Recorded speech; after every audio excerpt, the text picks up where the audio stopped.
नरसिंह मेहता जी को नागरवंशी ब्राह्मण थे, उनके समाज के लोगों ने ही निकाल दिया, अपने वंश से, अपनी जाति से उनको निष्कासित कर दिया।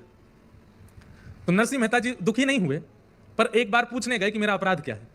तो नरसिंह मेहता जी बोले, आप सब बड़े लोगों ने, आप सब हमारे वंश के अग्रजों ने निर्णय लिया है तो निश्चित ही सोच समझ के और मेरी भलाई और आप सबकी भलाई के लिए किया होगा, जो मुझे निकाल दिया।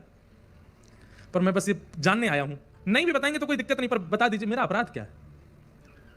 तो उन सब बड़े लोगों ने कहा, मेहता जी आप कीर्तन में नाचते हो, वो हमको पसंद नहीं है। क्या गलती करते हैं? कीर्तन करते करते आप नाचने लगते हो, दोनों भुजा उठा करके और ऐसे डोल डोल करके और ये करताल बजा के नृत्य करते हो, इसलिए हमको ये अच्छा नहीं लगता।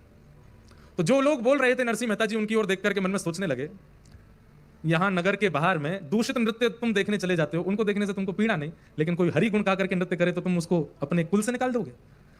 उस समय के देखो, कोई नरसिंह मेहता जी का चित्र बना के लाया है, कोई लाली देखो क्या इधर बैठी है, वाह बहुत सुंदर है।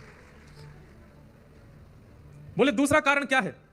बोले तुम परब्रह्म परमात्मा के मूल रूप का वर्णन ना करके उनके रस केली का वर्णन करते हो, कि वो रास कैसे करते हैं, ब्रज में गोपियों के संग विहार कैसे करते हैं, लीला कैसे करते हैं, इन सब का वर्णन करते हो, वो हमको पसंद नहीं, इसलिए हम तुमको नागरवंश से निकाल रहे हैं। नरसिंह मेहता जी बोले, जैसी आपकी इच्छा।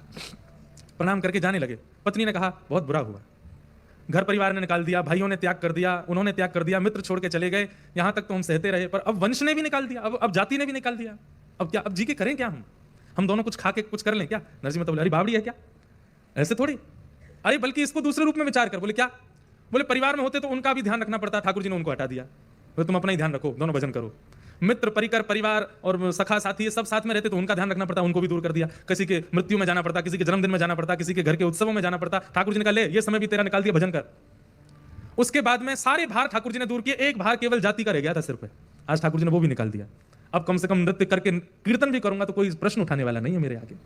एक भार मेरे ऊपर था, वो भी ठाकुर जी ने निकाल दिया। सारे भार मेरे ऊपर से हटा करके अब केवल एक भार, और एक, इसको भार नहीं कहूंगा, एक सौभाग्य मेरे सिर पर है, क्या कि मैं हरि का हूं और हरि मेरे हैं, मेरी दूसरी कोई पहचान नहीं है। अब कल तक मेरी अनेक पहचानें थी, मैं उसका भाई हूं, मैं उसका बेटा हूं, मैं उसका पति हूं, मैं उसका मित्र हूं, मैं उसका सखा हूं, मैं उसका बंधु हूं, और ये सारी पहचानें भी मेरी जाती जा रही थी। तो एक पहचान तो मेरी रह गई थी कि मैं नागरवंशीय ब्राह्मण कुल उत्पन्न नरसिंह मेहता हूं, आज वो पहचान भी चली गई। अब केवल मेरी एक पहचान है कि मैं हरि का दास नरसिंह हूं, मैं हरि का हूं और हरि मेरे हैं।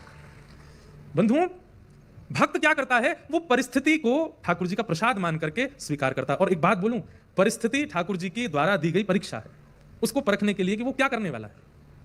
और उस परिस्थिति को जब हंस के खेल करके शांति से वो स्वीकार कर लेता है और उसमें भी प्रसन्न चित्त रहता है, तो ठाकुर जी अपनी दोनों भुजा पसारते हैं, वाह अब मैं तो प्रसन्न है गयो, तू मेरे पास आ जा।